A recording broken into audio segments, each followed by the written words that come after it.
data model connect to a Power BI dataset? Do you want some context? I think you're talking about the Azure Synapse when you put into Fabric. Yeah. Sure. Let me see if I got it still here. I'll pull it up. Okay. I'll keep it quick. Well, I don't know if this, we'll see if my screen even shares. So that will be a lot of this. Oh, sweet. All right. So Power BI to Dataverse, you understand that it doesn't really work well in large data sets for the TDS endpoint, which is how Power BI connects to Dataverse. So like everything I mentioned here, like this is going to be really tricky for it. So in those cases, what I've seen is, also this is an important limitation. It can only run for about 5 minutes. So very similar to like Logic App's stateless function. So you have to watch out for how long your connection is. Like if it has to keep fetching and fetching and fetching because the query is complex, if you hit the 5 minutes, you're out of luck. You're not going to get all of your data. Basically, what I was saying is Azure Synapse lets you set up, you set up your Azure Synapse environment. And then by default, it's going to give you data lake storage. It's going to give you tools like Azure Synapse Analytics. It also is really locked down. So you have a lot of control over permissions, over who can do what, because you are in Azure and it is following, well, RBAC security. And this is cool. It also follows, I forget this, it follows your existing Dataverse security rules, which is very cool. So even if you're not very good at this, it'll at least respect this, which is nice.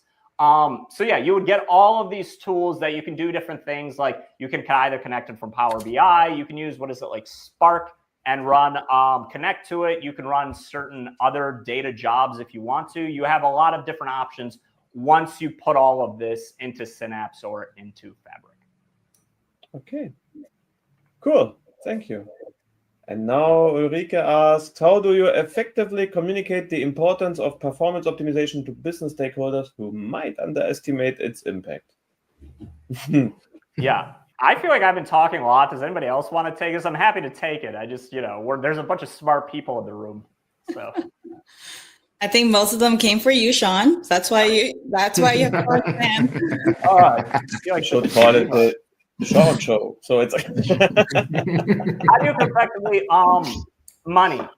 I would say that's for anything, not even performance, not even maintenance, especially governance.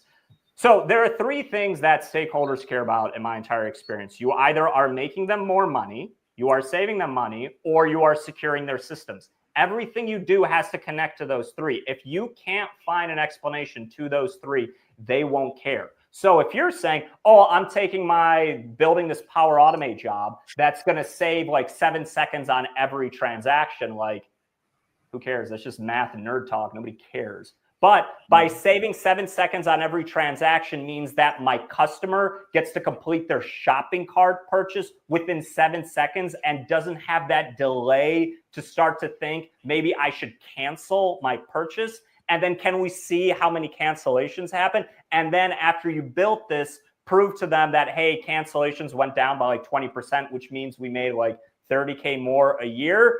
You're going to go get promoted. Like that's you speaking in business. I feel like actually most of my time is spent doing the word gymnastics to convince them to do this, as opposed to like me really, like I find architecture sometimes easier than finding the words to sell this stuff. But that's actually the point. The future, that we are in a situation at the moment where AI is emerging more and more. This is not only a buzzword. It's basically puts more emphasis on explaining things and thinking ahead and less on finding things out. And our job is basically to be the bridge between the stakeholders on one side and the nerds on the other side.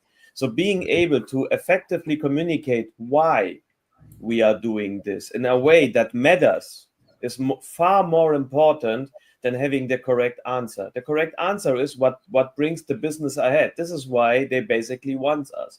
If you say it saves 4 seconds or 7 seconds, for what? Actually, if those 7 seconds happened in the background, nobody would notice this because it is a process that goes in parallel and nobody notices it because it does not harm the business by any means.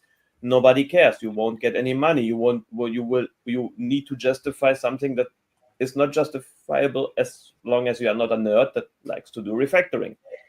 The business topics, they are the sponsors. They need to be convinced and they need answers. They also have other sponsors they also need to convince. So it's our job to do this. This is my honest opinion. So it's our job to find it out again and again and again.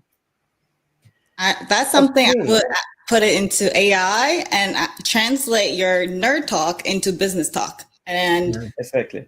Yeah, and then prove it. Like Sean said, prove how many seconds and show them data. Exactly. That's the point. Exactly. Cool. We need to speed up a bit, which is always the case when I'm part of a show. So I try to speed up. Should you be transparent with stakeholders by including them on the Power Automate's error handling notifications, assuming you have cleaned it up to show the errors and helpful flow run links instead of gibberish? So that's exactly. Okay, Rabbit. Yeah. I don't want them freaking out. I don't want them to see all my dirty laundry and how I coded it poorly. I want to go fix it before they even notice. The only time I would ever do that is if it's a more like front end facing thing and they keep like messing up on their own. If it's that type of an error, like they upload an Excel file and it used to be processed, like maybe there I would scan and find like errors because they like, I don't know, misspelled countries or something. Then I would, in that case, or like they picked the wrong type of car, sure, I would send them a message there, log that error, and then like give them transparency so they don't bother me about it. But like anything that happens on like the back end, no. I make it dependable from the kind of stakeholders we are having. So, and sometimes you have the administrators in the back end that to some extent would like to know, at least to be informed in case they do have some actions to perform or want to get some notifications. It's rarely the case, but it happens. In that case, I provide them more insights. But again, I try to avoid them because most of the time it would perhaps bring them in a situation where they have more question marks than answers. So that's the point. And it's not every error message is an error. So that's a real one you need to deal about. Again, it comes to the stakeholder management.